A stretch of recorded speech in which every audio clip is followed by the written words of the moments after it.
Studio murakoze kuduha ijambo ubu duherereye mu karere ka Musanze ahabereye igikorwa cyo kwizihiza umunsi mpuzamahanga wo kurwanya indwara z'umutima, aho usanga muri iki gihe izi ndwara zihitana abantu benshi. Ibi biraterwa nuko abenshi baba batazi uko bahagaze, bagasabwa byinshi byo gukora kugira ngo koko bazirwanye.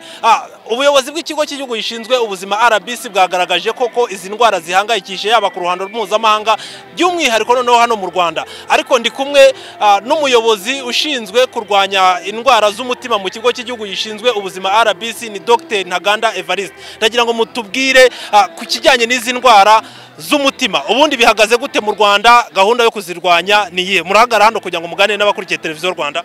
Murakoze cyane. Indwara z'umutima nagira ngo nibutse cyambere ko ari indwara navuga ko ari zifite ibyiciro bibiri. Hari indwara abantu bavukana, hari indwara abantu barwara baravutse. Nk'urugero, umwana ashobora kuvuka ugasanga umutima we ntuteye neza. Icya kabiri ashobora kuvuka kwa kundi ubwo nizivukanwa.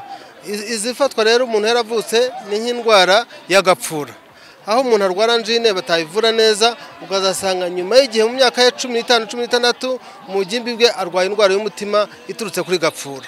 Izindi ndwara zifatwa nuko abantu mu mibereho isanzwe, abantu badakora imyitozo ngororamubiri, abantu bakoresha itabi, banywa inzoga zikabije igihe kirekire, ibyo bintu byose n'umubyibuho ukabije bigeraho umutima ukananirwa.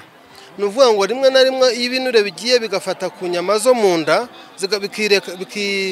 bikajya ku nyama zo mu nda, amara, umwijima, umutima, bigeraho ugasanga abo bantu bituyemo indwara zijyanye na za diabete n'iz'umuvuduko w'amaraso, ariko izo ndwara zikazageraho zikangiza umutima. Dr, muri iki gihe zihagaze zite? Ese zica abanyarwanda mu gihe ku kigero ki? Murakoze cyane. Nagira ngo mbabwire ku rwego rw'isi indwara z'umutima nizo zica abantu kurusha abandi. No mu Rwanda niko bimeze. Ariko ubu ngubu ubushakashatsi bugiye kuzasohoka zigeze kuri 5.1%.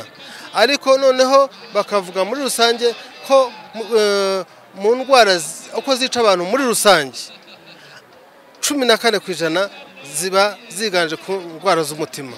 Noneho hakorwa iki kugira ngo abantu bazirinde, kuko mugaragaza ko zihangayikishije isi ndetse n'u Rwanda muri rusange? Icyambere ni ukumenya bya bindi bizitera. Wenda abazivuka nabyo ntacyo byakora uretse kwisuzumisha, ariko noneho abavuga ngo wenda barwaye izo zanjine cyo bita gapfura mu Kinyarwanda, ni ukwisuzumisha bakazivurwa neza. Umuntu gutangira imiti antibiotique akayicamo ibice, gapfura ntikire neza cyangwa anjine ntizikire, abashobora kuzarwara ya ndwara, kandi bigatuma azajya mu bijyanye no kubagwa kandi birahenze.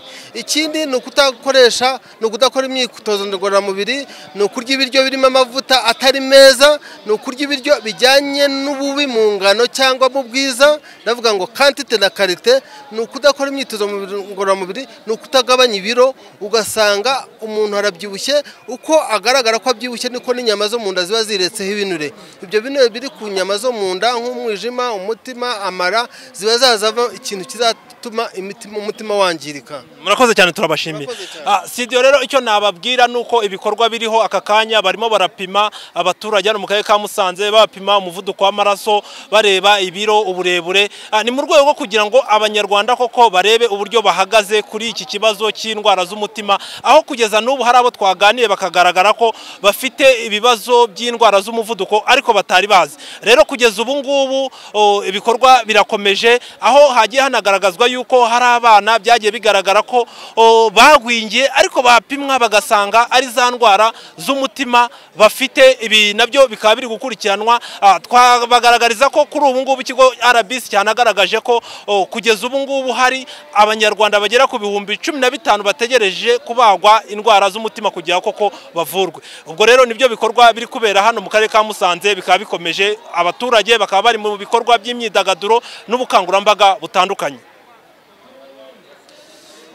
Ndabashimiye Studio.